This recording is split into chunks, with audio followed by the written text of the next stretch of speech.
The two gentlemen to my left, you know very well in their statistics, so I'll just give you a little bit of the tail of the tape for the game itself.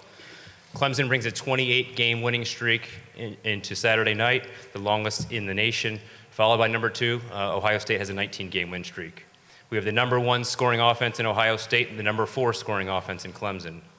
Battling that is the number 1 scoring defense in Clemson, the number 3 scoring defense in Ohio State. And the top 2 teams in total defense, Clemson number 1 and Ohio State number 2. So we're going to hear some opening statements from these two coaches, and then we'll get into some questions and answers, and then we'll take those photos. So Coach Swinney, why don't you lead us off with an opening statement? Okay, ditto from everything I said yesterday.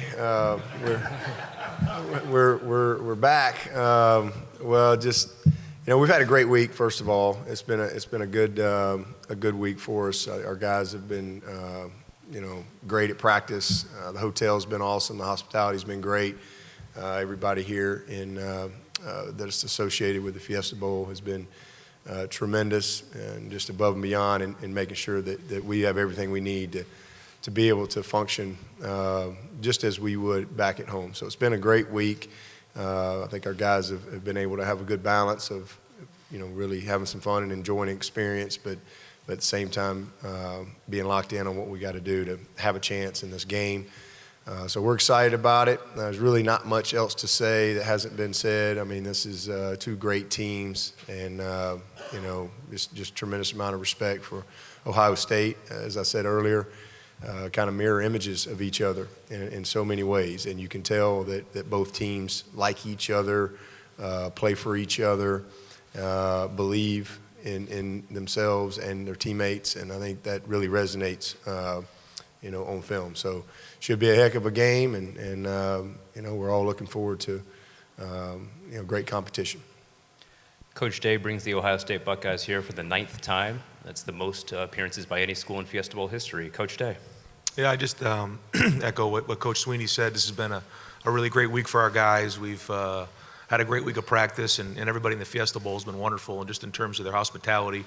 And again, being away for the holidays for some of our younger guys, the way that these guys have taken care of us this week has really made it great. And then anytime you get closer to the game, it's like, let's bring the game on. And I know our guys are getting ready.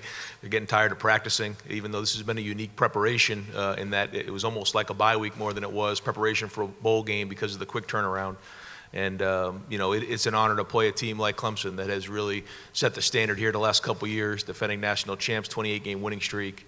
With talent, the combination of talent and coaching is some of the best in the country. And so, our guys know that, they recognize that, and had a great week of practice. And again, looking forward to a great game on Saturday.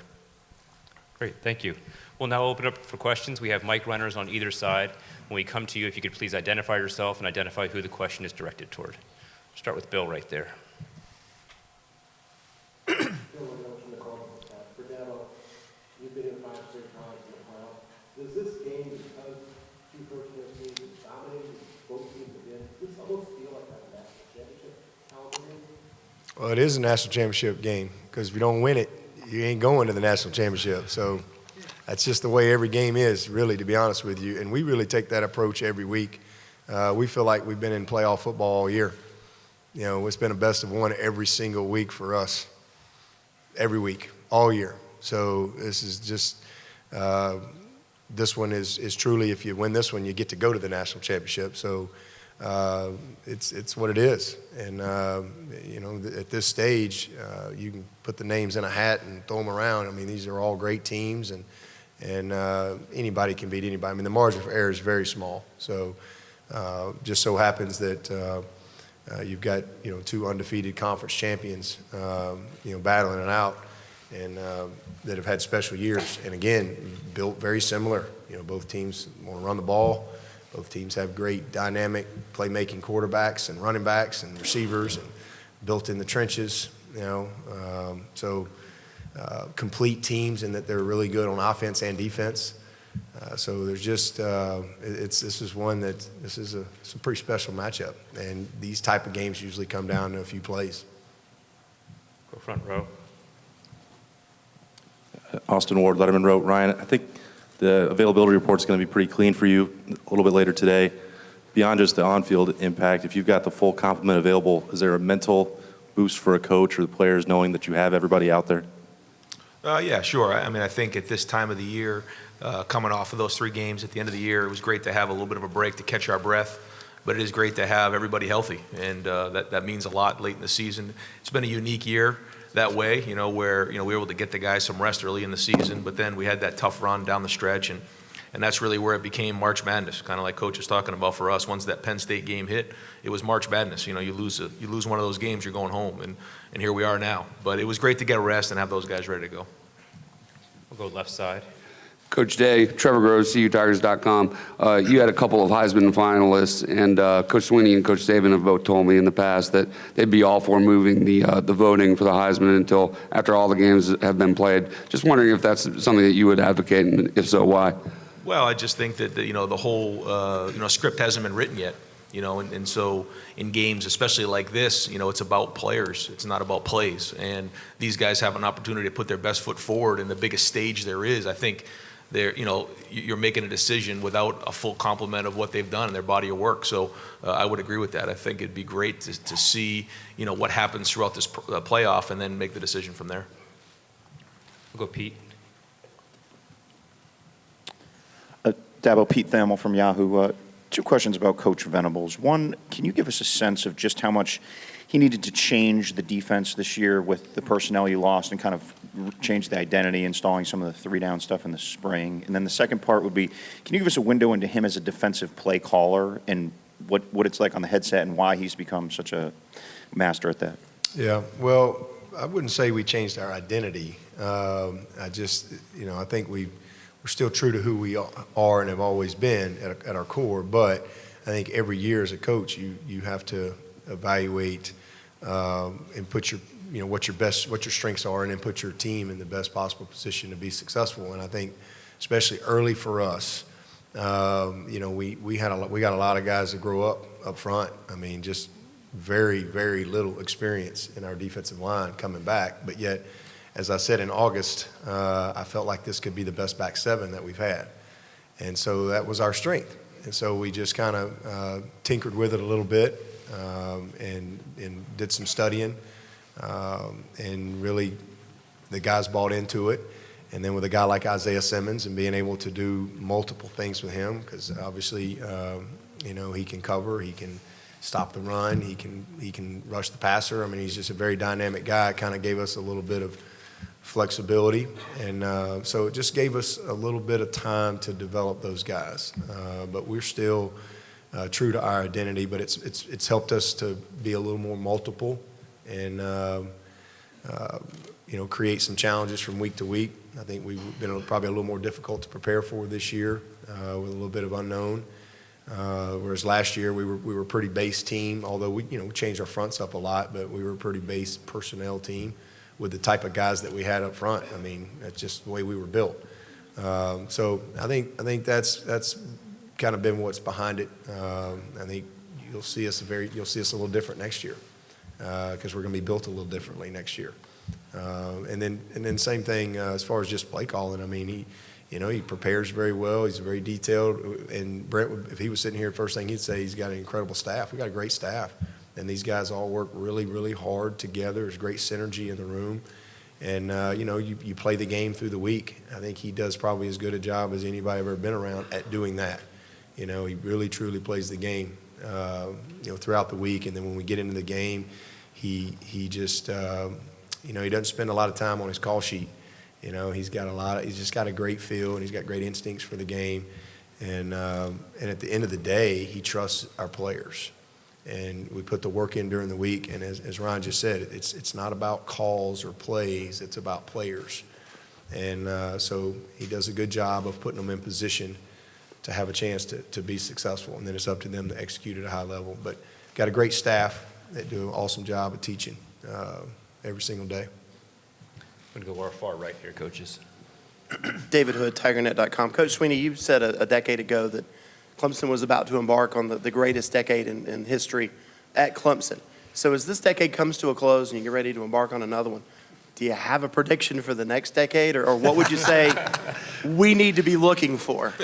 Yeah, I would say my prediction is the best is yet to come. as I always say, because that's just what I believe. I believe the best is always yet to come. And just my mindset.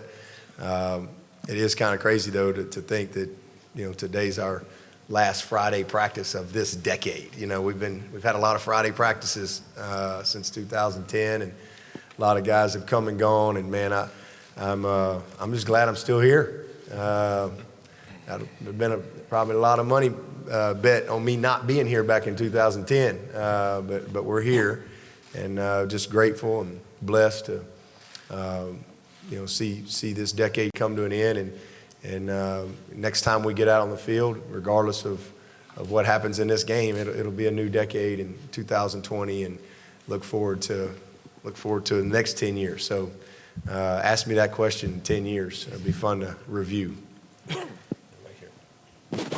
Yeah, Ryan Day, this is Tim Make, Letterman Row. 3 quickies. The quick update on Justin Fields, how is he? Yeah. Number two, Jonah Jackson. How, as you look back on it now, how key was his transfer to making that offensive line what it is? And number 3, do you look forward to sort of this chess match with Brent Venables? So the first one was what, Justin? Yeah. He's doing great. Second one, Jonah? Jonah Jackson. Jonah has been great. Jonah was just the perfect guy at the right time for that room. He's come in with a professionalism. It's hard to walk into a room with such pride, as the offensive line room at Ohio State. So to walk in as a fifth-year senior, the way he handled himself was really great. And the way that, Coach Stud took him into that room and that whole room embraced him just been tremendous. And, I think our offensive line this year has come together stronger than an offensive line has had in a long time than I've seen. And he's been a big part of that, even in his short time here. And then, Coach Venables obviously has been one of the best play callers and big game defensive coordinators in the last decade. And so, it's going to be a challenge. But, again, if you want to go win the national title, you got to go against the best. And, I know he's going to have those guys ready. They're coming over the walls in every single direction you can imagine. But, again, we've had a great week of practice, and so we're just going to have to adjust as the game goes on. Carson Field, Arizona PBS. Coach Day, this is your first time coaching in a game where Ohio State has a rich history. How important is continuing that winning tradition for recruiting in Arizona and just the program in general? Well, there's everything's at stake, so there's just a lot of reasons why, and we try not to focus on any of those things. It's a one game season right now, March Madness mentality, and you just got to go, and you can't worry about those things because they don't matter.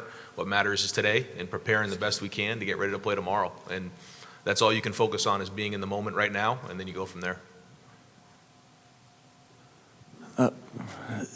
Dabo, Billy Witz with the New York Times. All 4 of these teams in the playoffs, they don't punt the ball very often, and I'm just wondering if you think that that's going to be a little bit more of a factor for you guys than it's been at any point this season, and also Will Spires has quite a bit of baseball history in his family and threw a real nice ball on a fake punt a couple of years ago. I'm wondering if he reminds you of his ability to throw it all. Yeah, I think we're planning first punt is going to be a fake. Did you get that? We've been working the double, triple, reverse, pitch back to Will, throw down the field, and our timing's gotten better over the couple weeks. So we're. Oh, I'm sorry, Coach Day's right there. No, you know what? I honestly, in a game like this, the punt is one of the best offensive plays in the game. There's nothing wrong with a punt.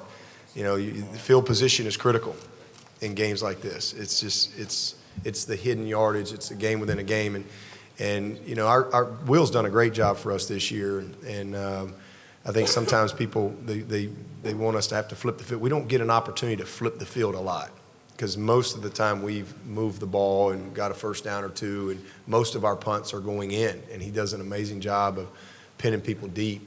He really does. But in games like this, there are some times where you're asked to have to flip the field, and I think that's going to be a key part, creating some good field position for the team, and offensively, truly ending every drive with a kick.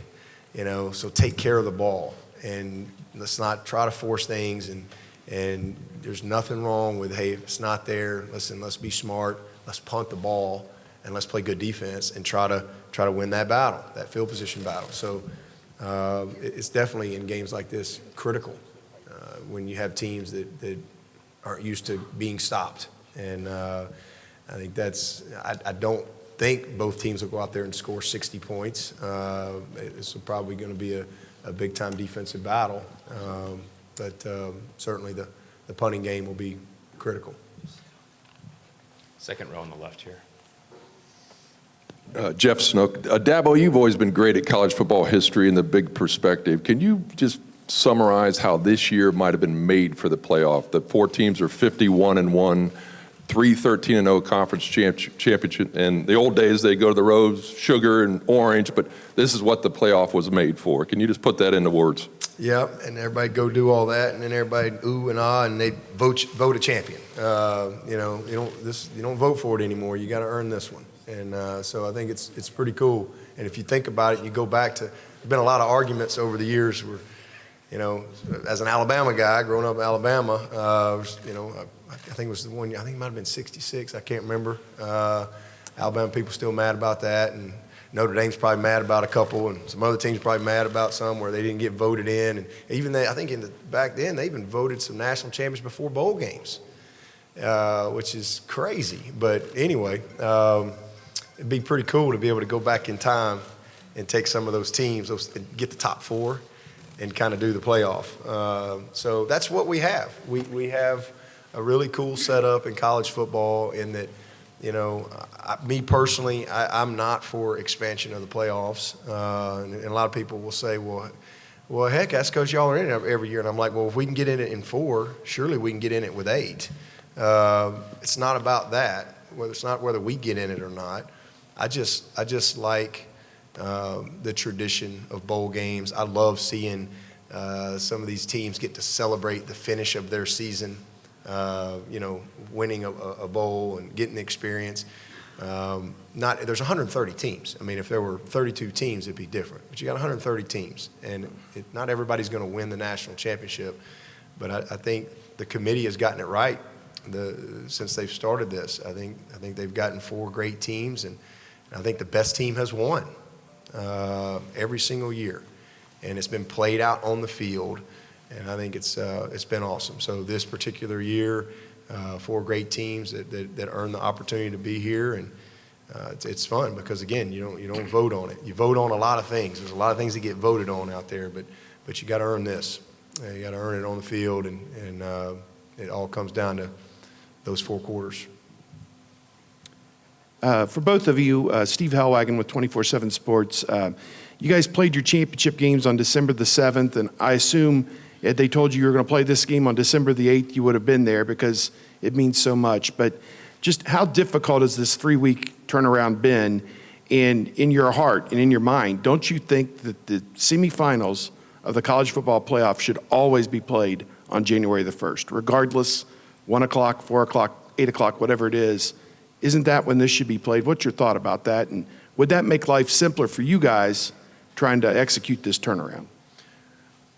Well, for me, I would say yes. I would much prefer it to be on January the 1st. Just have consistency in that.